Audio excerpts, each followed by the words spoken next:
forecasting, what number we're going to get at 8:30. And this list did not have anyone who saw the crisis coming. So how can you trust the forecast? That's the first one.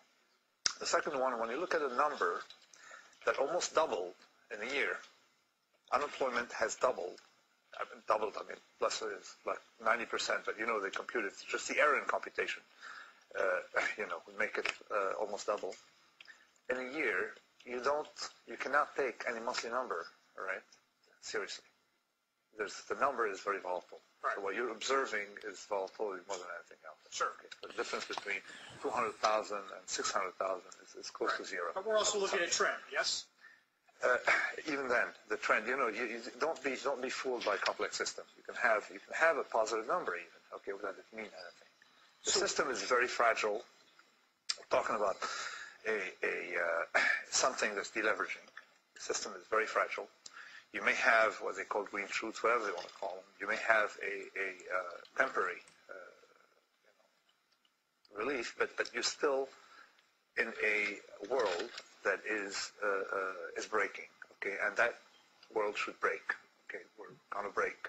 It's going to go, and instead of the government. Okay, what I mean breaking is you have a system that's very fragile, okay, and whatever is fragile, the complex system breaks. In other words, if you look at nature breaks anything that's too big, all right, not to create interdependency, just so you reach equilibrium. So anything that's fragile eventually will crash. And the system is very fragile. It is crashing. We're in the middle of a crash. So if I'm going to forecast something, I know it's going to get worse, not better. And when things start breaking, as you can see they break much harder than than they build themselves. So we're going to go to an equilibrium. We're going to have much less leverage in the system and things like that. So the system is a leverage. Instead of the government, okay, making the transition, okay, making the smooth transition, by lowering the level of debt, because really the monkey on our back is the debt. Okay, we have a huge amount of debt. Instead of the government doing that, now they're trying to look at stimulus plans and think that may inflate assets, and that may run out of control. So instead of deflating debt, they're thinking of inflating assets, and actually they don't even know what they're doing because they're doing a lot of contradictory things. So this is why what makes me very pessimistic is not to see any leadership or any awareness on the part of government of what needs to be done, which is to deleverage by, somewhere between $40 and $70 trillion worldwide. Right. Kevin, your thoughts? Heavy stuff. I would say this, my question would be, how is hyperinflation? You guys are oriented towards another large event type, as you say, a negative event.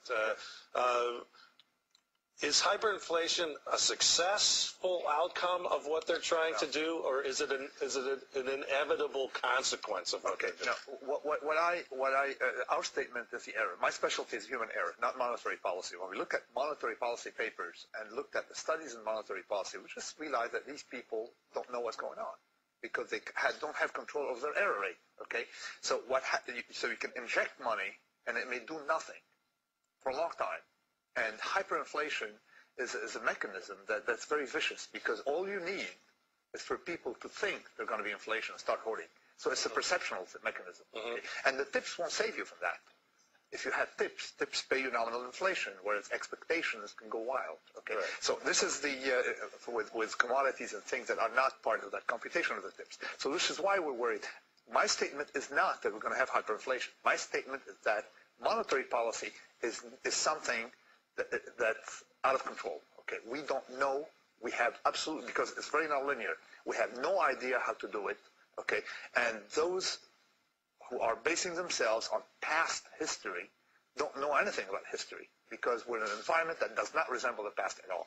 So what I'm saying is try to stay out of monetary policy to get out of this. But isn't trying to predict human behavior the most difficult component in all of this? Even people who saw big problems coming, who saw some sort of a crash coming, could have been off by a factor of years on the timing on it, because you can't necessarily pin down.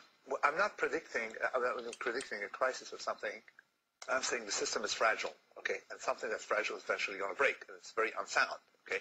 And even if you're off by a couple of years or 5 years or 10 years, all right, if I tell you this house is going to collapse, all right, whether it collapses a minute after, okay, my prediction or my statement, or it collapses 10 years later, it's still something. Why is it not? Needs to be Why is it not possible to have an orderly deleveraging of the economy? Why does it have to end in collapse? The government doesn't want to do it. The government can very easily go to banks and start immediately having conversion of debt to equity.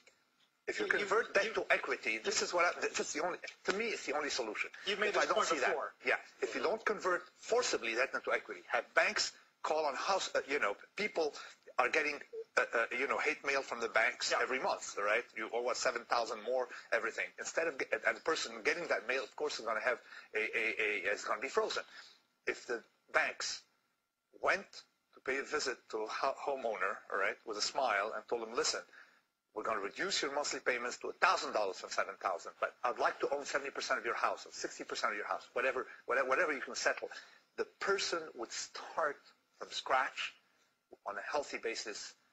You don't want to wait for foreclosures, okay? That would be a process that would facilitate. You can generalize it. You can do it in every single economic activity that has a high amount of debt and convert it to equity. But they don't want to do it. They're afraid. They don't want to take it's like, it reminds me of someone falling from a bicycle. Okay, when someone falls from a bicycle, they're like shocked. They don't want to be very aggressive. We need to be much more aggressive with what's going on. We have turned debt into equity on banks, but you're talking about it on a much bigger scale. We have so much debt in the system. Okay, it's not, and turning banks. When Citibank goes to the $1 share, of course, that became equity. Right? You want to do it in a more systematic, more aggressive way. And what do we do with the U.S. debt? Do we sell the U.S. to China? The U.S. government debt is not the major part. The U.S. government debt is about $10 trillion. The housing market, compared to the housing market, how much is U.S. No, I thought you meant government. The government debt. Government debt is about, so far, okay, government, you also mean state debt is a small part. It's like 20%, maybe 10 to between 10 and 30%, depending what you call debt. But we have also liabilities that are not part of the government debt that we have to worry about. Then let's talk about the liabilities that will eventually be debt. I mean, this dwarfs just with the problems in the housing industry, right? I mean, the system you're talking about is just the housing industry? If we could prevent all the foreclosures, we have private equity, we have companies choking on debt, the debt is generalized here and in the Western world. Plus, you can't separate the U.S. from other countries in the same condition, like Ireland. We all depend on each other. It's a systematic process that needs to take place, converting debt into equity right away. It's the only solution. And if we take the devil by the horn, then we'll transit into a more stable environment in which you can forecast, make mistakes, and it will be harmless. All right, Nassim, we want to thank you very much for your time today. Thanks a lot. We appreciate you coming in.